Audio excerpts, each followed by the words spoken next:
Hey everyone, welcome back to another episode of Inside the Mind of a Fighter. Today's episode is featuring Chirs the Crusher Khouri. What's going on, guys? Today we'll be reacting to one of his pro kickboxing fights that he's had against Duran Felino. Now, before we start the video, I want to ask you a question. Yeah. Going into fights or anything that you have, is there anything that you do during the day for motivation or like a set routine before you go into the fight? Day of? Yes. Yeah, usually I have my own little weird routine that I do. So usually the day of, I will get about a kilo of bananas. Always 1 kilo, yeah. Bro, that's big. Yeah, as well as the thing with Kelly, or Master Kelly, is that he'll always wants you to bring him jelly beans. Yeah, okay. he likes jelly beans. So when you go to Chemist Warehouse and get your gauze and all that sort of stuff, he'll get, we used to always get 2 bags of jelly beans, a mixed bag, and then a black jelly bean bag. Don't tell me he likes the black ones. Yeah. Nah, yeah, they're like the worst flavor, bro. Loves them.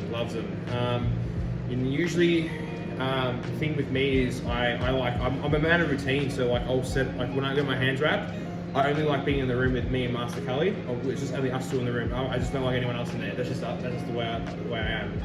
So he wraps my hands, we talk, and then for a while I'll just sit there and watch my favourite K1 fighter, Tyrone Spong. So I'll just sit there for about 30 minutes watching his fights. Warm up normally, do pads, stretch, and then go into the fight. Awesome, bro. Done. Now, talk us through, what was the vibe and the energy like there as you were walking out? Yeah, so with this fight, the thing why it's my favourite fight to analyse and to watch is because it was on 3 days' notice. So I got the call up on Tuesday morning that you're fighting on Friday. I'll obviously be in camp a lot, and the thing with this show as well, this is a Tarak Solak show.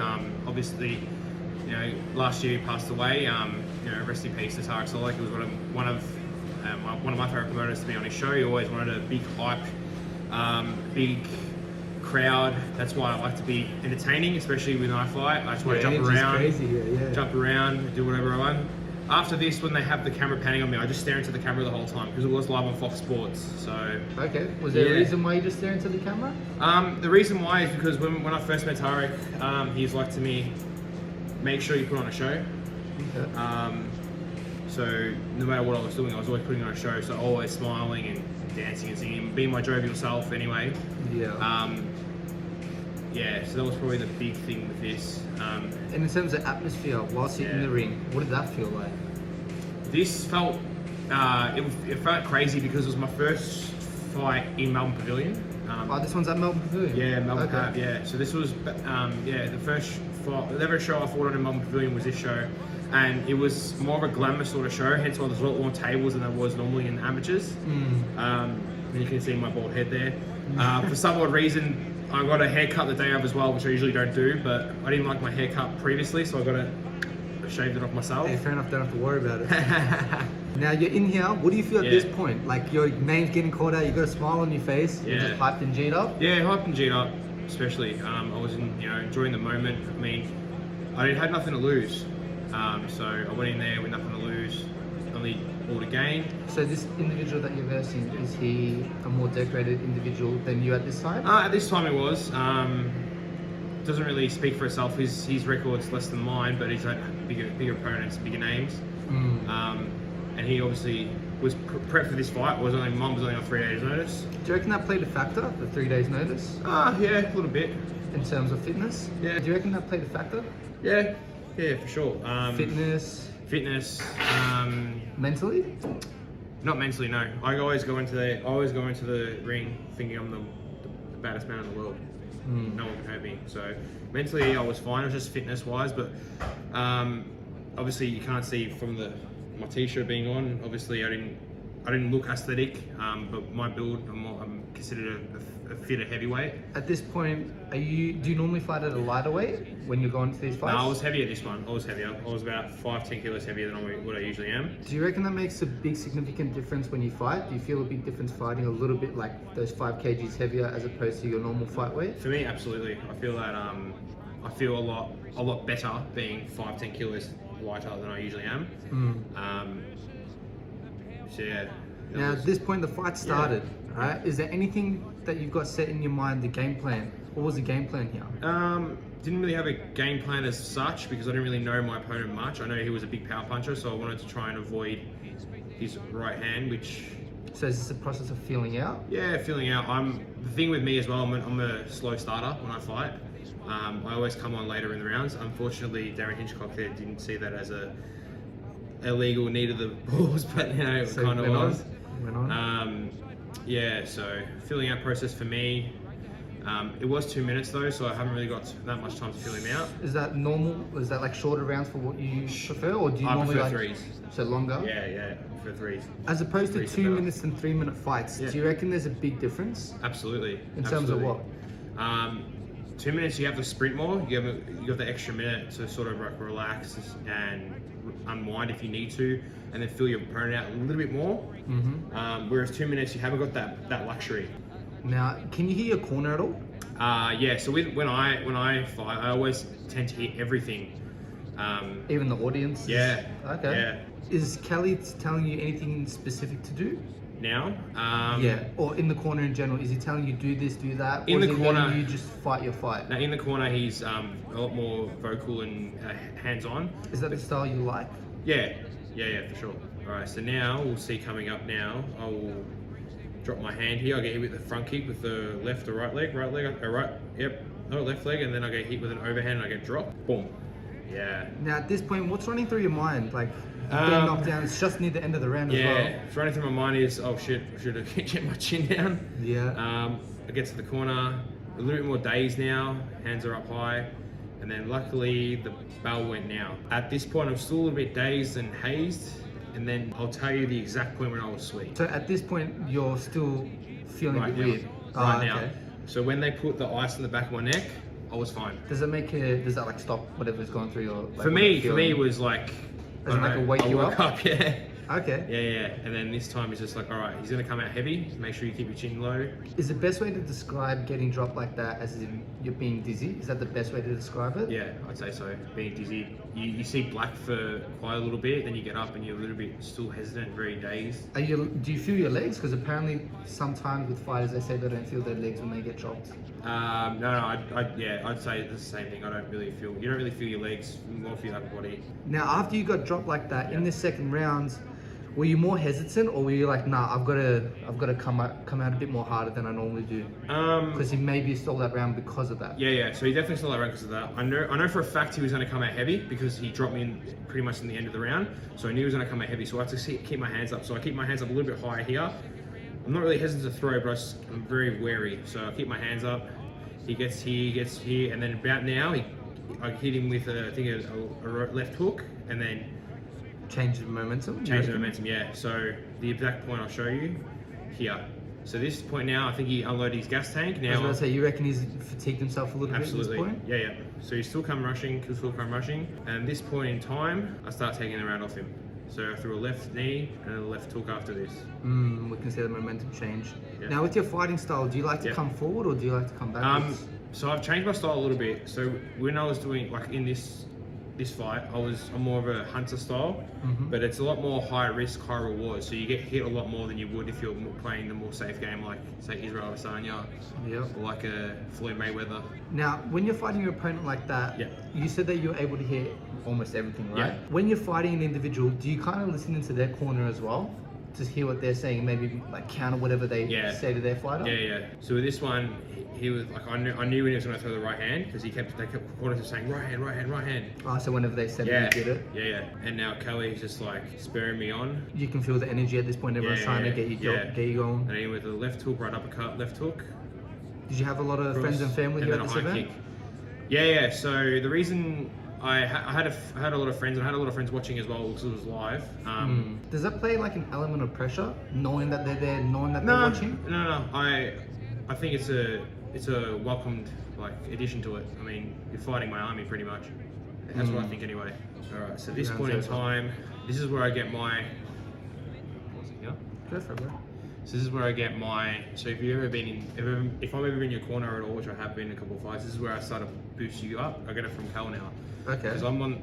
If you watch now, Your demeanor? I'm on the ropes. I'm tired. He's like yelling. He's starting yelling at me. He's like, get up. And Yeah, then I now see I that. remember exactly what he says now. So Dion's just like rubbing the ice in the back of my neck. Phil gave me the bottle, and then Kelly's like 30 seconds. That's all he has left. 30 seconds, and you're gonna knock him out. That's exactly what he says. 30 seconds is all he has left. Keep your chin low. He's gonna after that, it's your fight. You're gonna knock him out. Now, when he came at you with that energy, did that like G you up in a sense? Absolutely. Gave you that energy? Yeah. So yeah, him with a high kick. Ooh, that was actually a good high kick. That got him nice. I didn't throw any high kicks at all. That was the first time I threw one in a fight. Landed good, bro. Landed good. Yeah, So his demeanor's different. His demeanor's different because he's gassed. And then now we go to the when middle. you look for your opponent's weakness, is that what you try and look for? Body language? Yeah. So and if with this fight, obviously you can't hear the commentary, but Sam Greco's commentating, and he's like, "Oh, is that Jimmy Crute's coach?" Yeah. He's like the athlete versus the power puncher. I was supposedly the power puncher, and his guy's the athlete, but yet I've got more fitness than he does, and he's a lot more obviously leaner and a bit more brilliant, you could say. Yeah. But that's the thing. I have this demeanor where I'm like, I may not look the fittest, but I'm the fittest. Yeah. That's What do you reckon thing. that's due to? Like work ethic. The thing with me when I go into any fight is, especially this one's a little bit different, but when I go into any fight when I'm in camp, like I obsess about everything. Okay. Like my fitness has to be on point. I have to be able to hit a certain threshold now. This is where I get G'd up now already. You see him, and then get him in the cross, and I drop him, and I get into the corner. I'm like, yeah, and then Cal's like, get into the corner, and he gets in the corner. He's like clapping me. He starts clapping. He's like, yeah. Let's go. What was this feeling like? I was like, yeah, I got him now. And then getting that count. Yep. And then I run up to him, and I know he's gonna throw a right hand down. And then my favorite combo of all time that I've thrown. Boom, boom, cross again, left knee, left hook, turn the corner, right hook. Ooh. And then he drops, calls it off. I get into. Do you know he's called it off at this point? Yeah. So I get into the corner because that's all all our teams are behind there. I get up and I'm like, let's fucking go! Yeah. Let's go! And they were all just like yelling at you back. Yeah. So I remember a few of my friends were watching it live. I think at a friend's house or at Sporting Globe. And so when I got dropped, they're like, oh shit. And then when the third round came and I knocked him out and I won, they were just crazy. Like crazy, yeah. So this aired on at like obviously on Fox, but like it was everywhere, like Sporting Global, whatnot. Yeah. Because it was on Fox Sports. It was on Fox Sports 3, so it was pretty big deal. Now, it's broadcasted. Oh, man, it's broadcasted in a prestigious thing that everyone knows, like that Fox Sports. Yeah. Knowing that you're gonna perform and have a lot of eyes on you like this. Yeah. You wanted to make a statement. I did. Was there anything that you were looking for after this fight? In terms From of that statement? Opponent or next option? Because you made the statement, obviously. Yeah. What were you looking for next after this point? At this point, I won not at this fight, the one before, I won the East Coast title. I definitely had my sights set on the Oz title. Mm-hmm. So I wanted to win the Oz title, and I wanted to go on the show again because Tarek Solek shows he's a world-renowned promoter. So obviously he can push you to the moon and if you get the right rub off him, which I did. Because after the fight, he came back to where we were, and he's just like, you're gonna be a star. Okay. He just kept it up. After the fight, and you guys go back to the back. Do you guys just talk it out as in like what you've done well, what you could have done? Is that the type of thing that happens at the back? With this fight it was, but it wasn't in a sense as well because one of our teammates was fighting on the same show. Who was that? Hassan Abdullah. He fought on the same show. He fought for the world title as well. Okay. So they were prepping him after they finished up. Yeah. After your fight, what do you like to do as a celebration? Is there anything that you do like, as in you like to go to a certain place, go like to eat out, stay with friends and family? So the thing with when I go out is obviously you've been out with me, I like going a bit too heavy.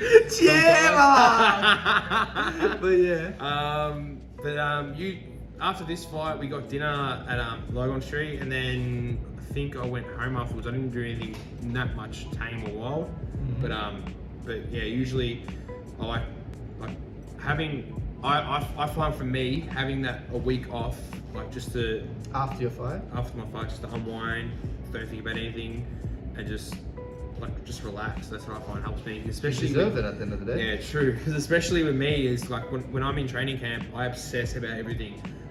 And I'm very, very hard on myself. So if I get hit too much times in sparring, I'm like, no, I smell like crap. I smell like shit. Would you say you critique yourself a bit too much though? I'm considered a perfectionist. Like that's just the way I am. I want everything to be perfect because we're playing, you know, a high-level chess game that has dire consequences, in my opinion. So like, this is chess. Like, if I don't throw my right hand in time and he slips and throws something else, I'm gone. So I got to be on my game at all point. Yeah. And you know, that's why I love it. Awesome. Well, guys, that was Inside the Fighter Mind, Chirs Khouri's episode. I hope you guys enjoyed that. We're able to get some valuable insights, be motivated, and other than that, my brother, Peace. Thank you. I'm coming back, boys. That's it. Zukaze!